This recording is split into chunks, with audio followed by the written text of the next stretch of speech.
desperate, at the time I was 17, 18, unemployed, and I was desperate to get a break. And I knew that if I did get a try, I would grab the chance. I think it was always going to be boxing. The minute I stepped into the gym as a 10 or 11 year old, boxing just took hold of my heart straight away. I love everything about the sport of boxing.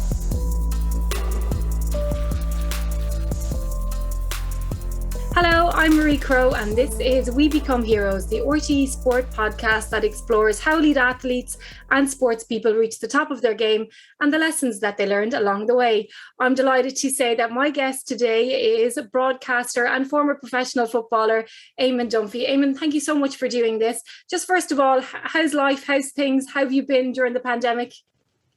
Everything is good, thank God. I'm double jabbed. We were very cautious.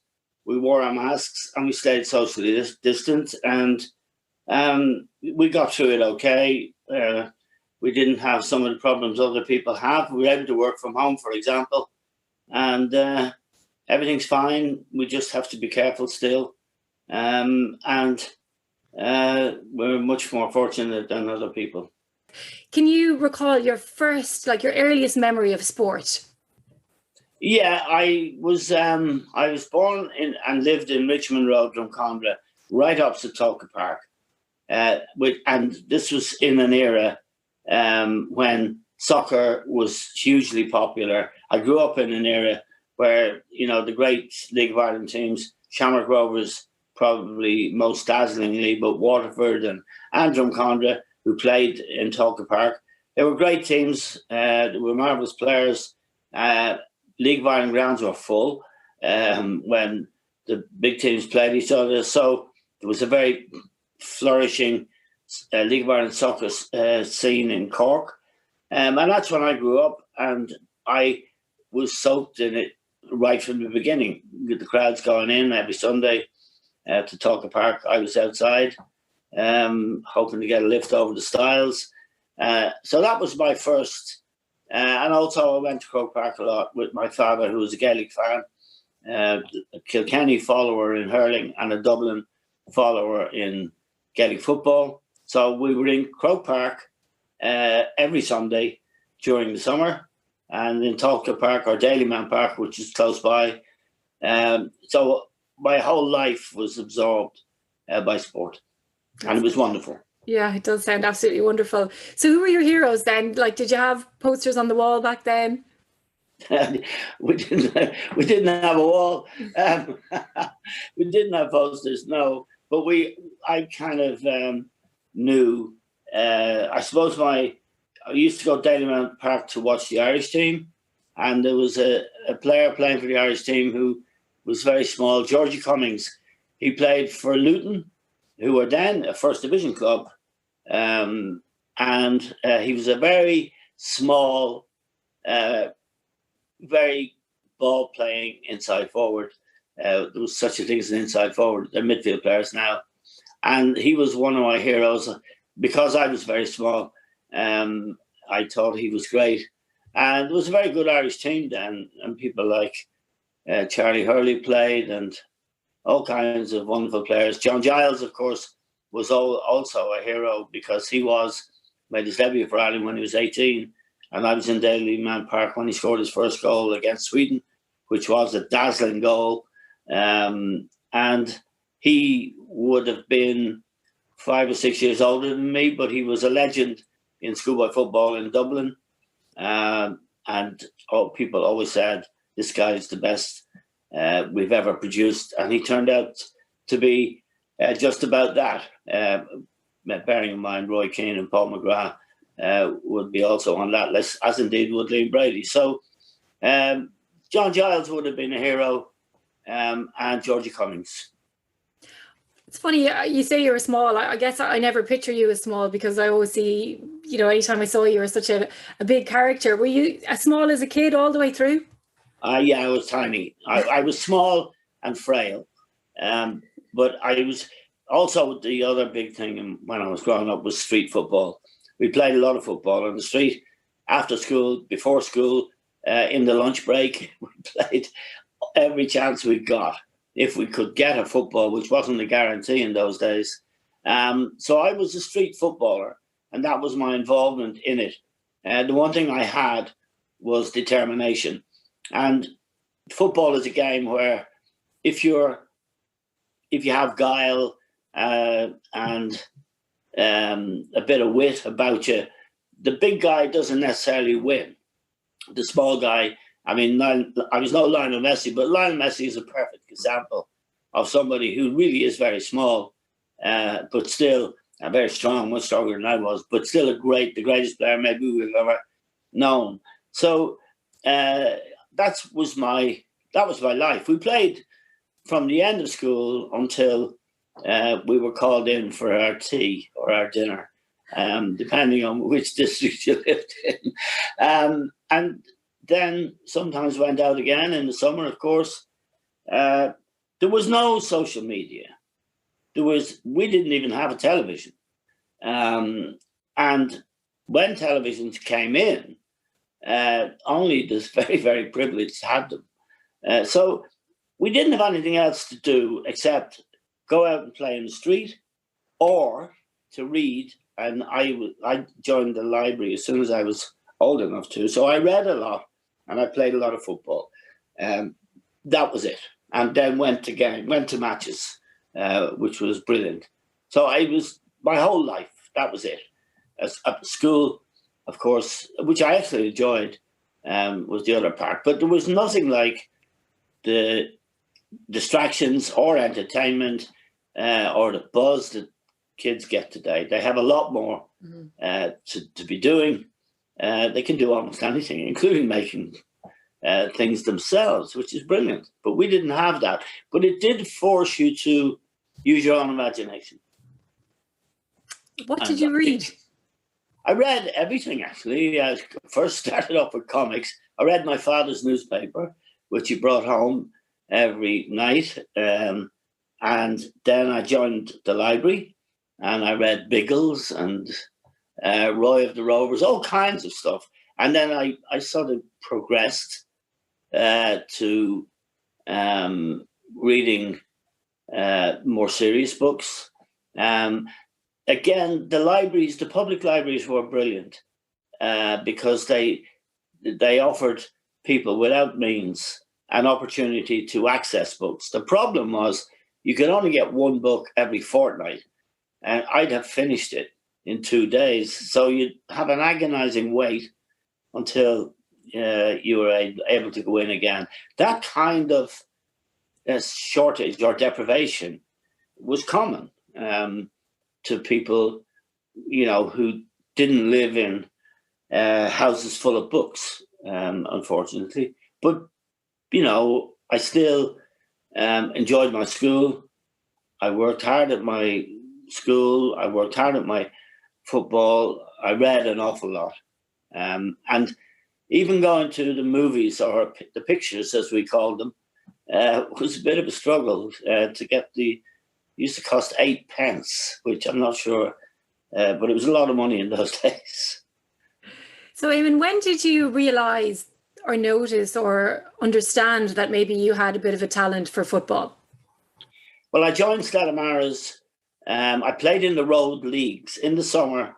There was no football in the League of Ireland or anything, or at schoolboy football. So there were road leagues. So each road or district had a team, and you play improvised games. Actually, games with referees and proper games for road leagues. I played in the road leagues. It was really for kids who were teenagers, but I played when I was 8, 9, 10. And that's when I realized that I could play. And then I joined Stella Maris when I was maybe 11 and played. The earliest age you play in those days was under 13.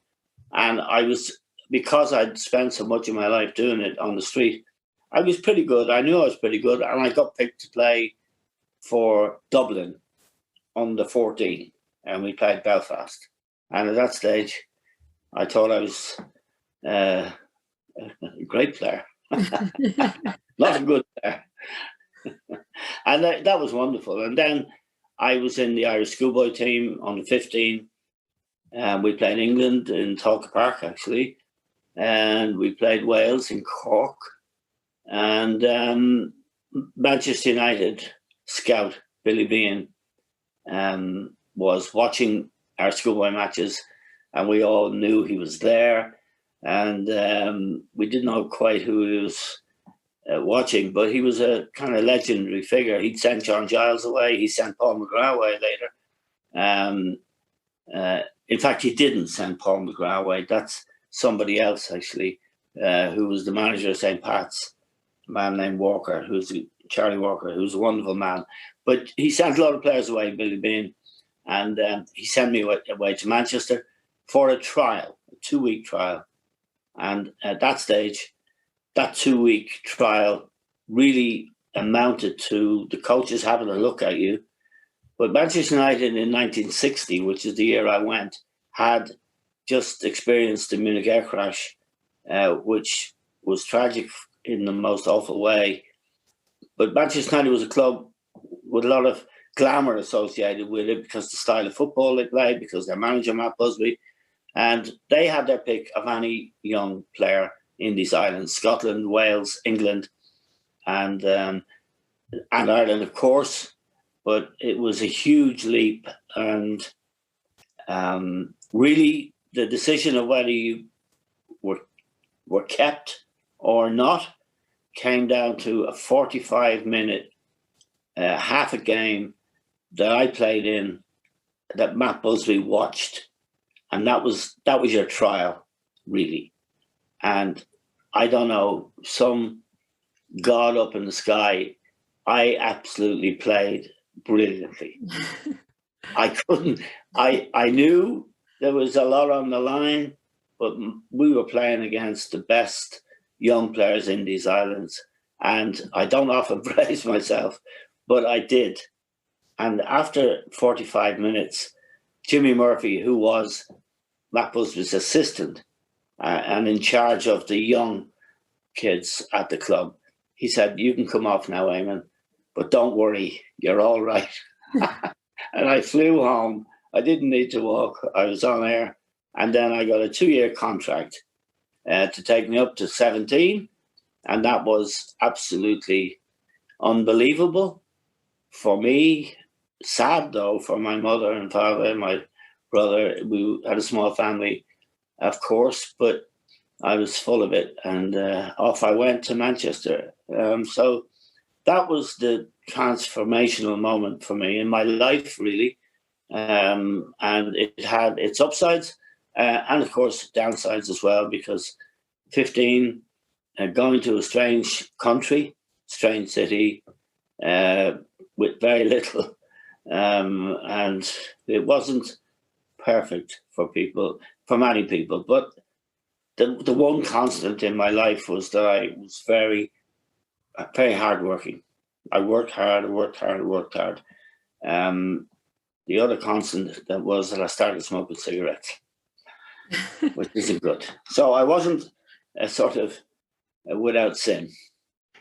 So you were a hard worker for sure. Yeah. Was there an element to your game when you were developing as a footballer that you put a lot of focus on, a lot of attention, just some aspect that you really needed to work hard on?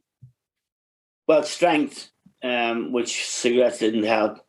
I wasn't upper body strength, Marie, as I'm sure you know, is so important in most sports, but it's very important in soccer. All the top players have that kind of upper body strength, and I didn't. I didn't physically develop really, and that prevented me, I think, from fulfilling my potential. Technically, I was a good player, a bit like Wes Houlihan, who I'm sure you remember. I was that kind of player, a skillful player, and a midfield player who could see a pass.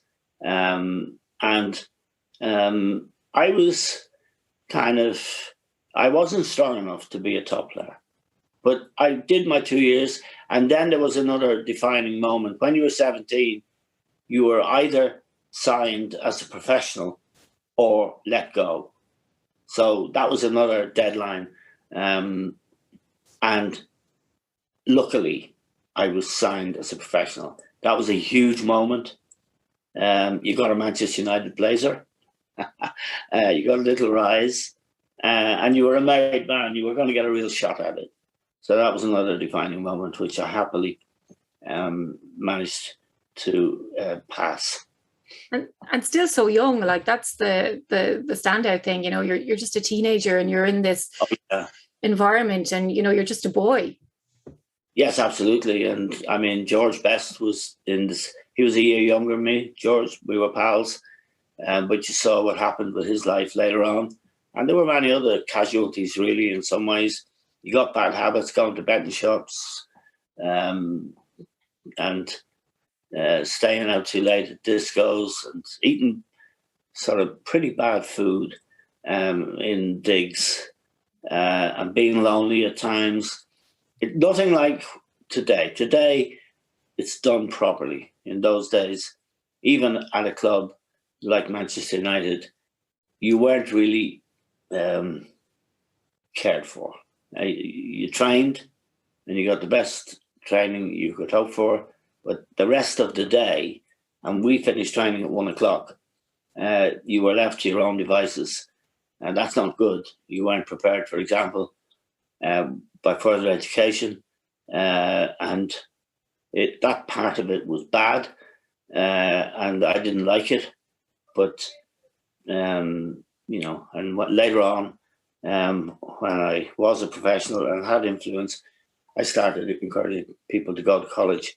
And in fact started an education program, which went on to become the PFA's, the Professional Football Association's model for further education for footballers, up to the point where they could maybe even get a degree, but certainly some qualification that would serve them if football went wrong.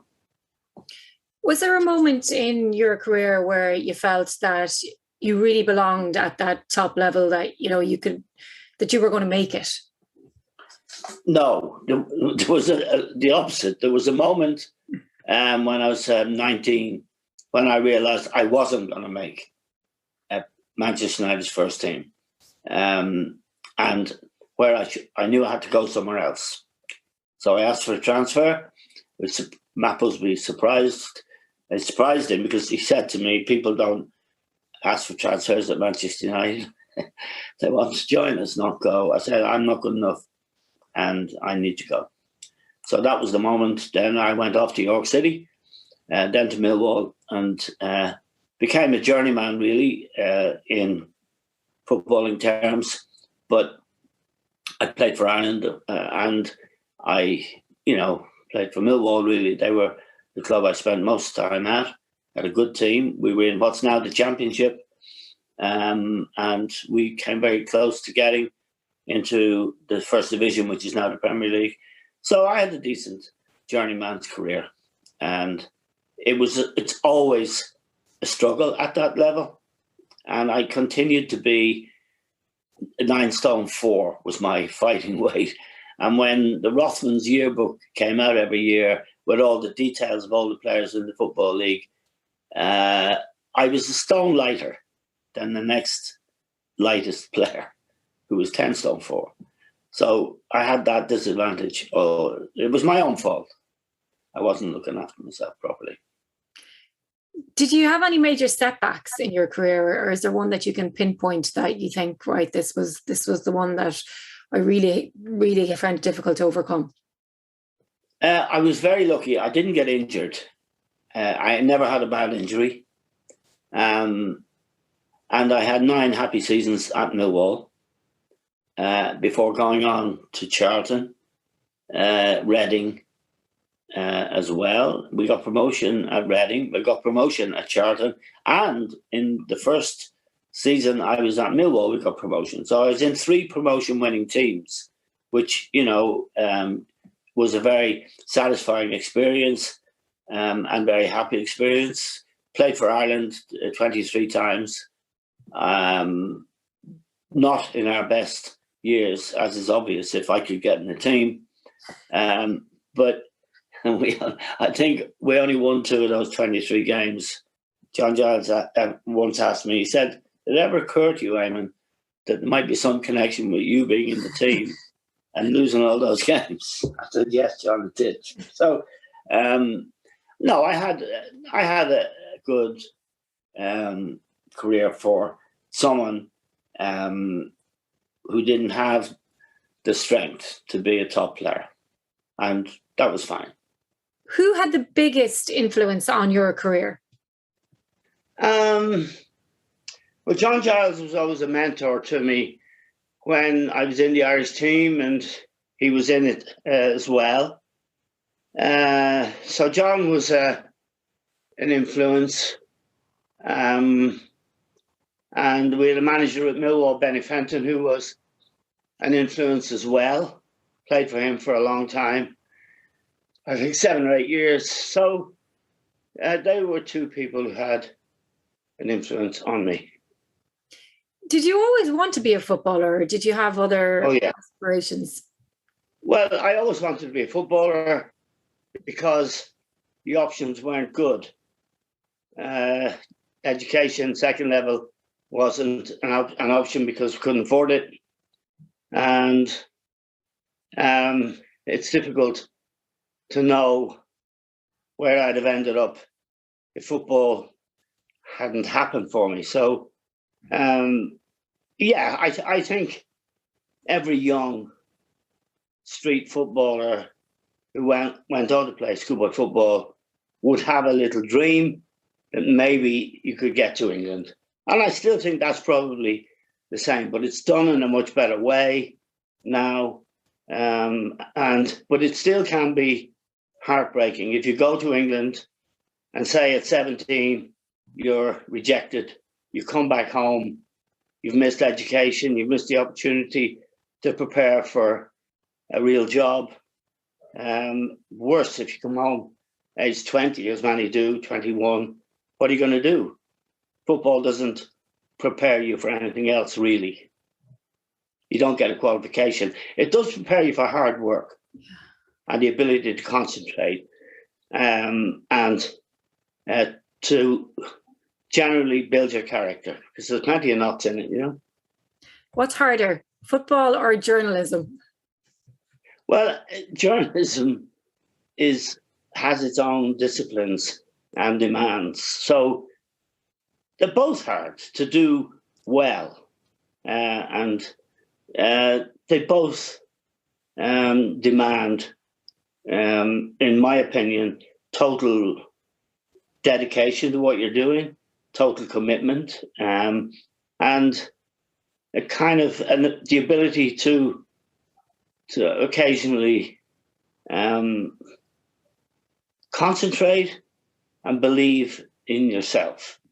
And football helps in that regard, because you have to do that every day. Yeah.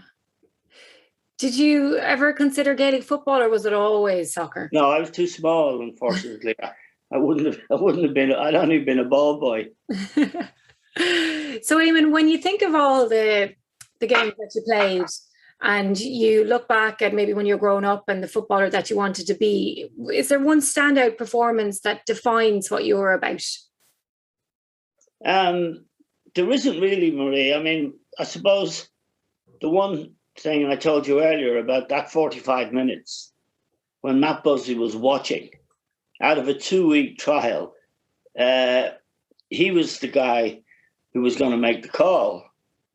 And if I'd have played badly in that first half, I was on the boat home, and it was a boat. And that was me dead as far as my football dreams. So that 45 minutes changed my life without a shadow of a doubt. Changed it completely.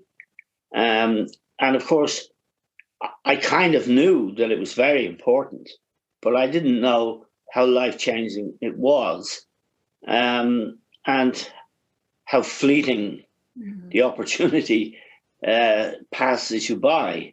So I was very fortunate, and I consider myself to be extremely fortunate to have had the life that I've had. It could have been very different, and is very different for so many people who probably deserve it more than I do. But I got the chance, and I made the most of what I had or tried to. So if there is a kind of lesson that I've learned is don't whinge, don't moan, get on with it and work hard. So what's been your greatest success then, do you think? Surviving. I mean, that's the greatest success is just to survive, to be fortunate with your family, and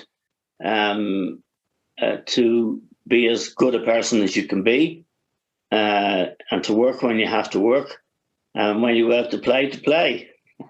But to be, I think, grateful for every day that you get and for every opportunity that you get. If you have a job, realize how lucky you are to have that job. And if you're lucky to have it, you really are obliged to work at it. So if you're going to work, you're actually going to work, not to mess or to skive. So I think I am guilty of an awful lot of things, but I never was a skiver. Whenever I went to work, I worked. And that's something that I got from my genes and from my family. Work hard. If you don't work hard, you don't deserve very much, and you usually don't get very much. And what will be your legacy then, Eamon, do you think? I don't know. I don't think journalists have legacies. I never thought of that, to be honest with you. I never think about it. I mean, your legacy really, Marie, would be to be as good a parent as you could be, as good a husband as you could be, or as good as you could be in terms of your family and your commitment to your family. And in those matters, we all fail, but you have to try to be, someone who was kind, and someone who was thoughtful about other people. If you do that, you don't need it. That's your legacy. I mean, legacies are for the big boys. And what's next for you then, Eamon? Well, my podcast is doing really well, and I know yours is a podcast, and I hope you do very well. I'm sure you will. I enjoy doing my podcast. We have a good audience, large audience, really, and to do good work starting tomorrow morning, and to work as hard at that, which I do, as I did at the other things I did. And then the other essential quality, Marie, is good fortune. Luck. You need to be lucky. There's an awful lot of people who aren't. Yeah, that's for sure. Well, Eamon, thank you so much for taking the time to talk to me. And thanks for all the entertainment over the years as well. You have created some of the greatest moments in Irish history, and no doubt you'll be reeling in the years for many, many years to come. Thanks so much. And I'm only sorry that I never got to see you play football and there was no YouTube around and all the rest. But I would say, I'd say you're a lot better than you seem to think you are anyway. So thank you everybody as well for watching and listening. Please subscribe, like, and leave a review.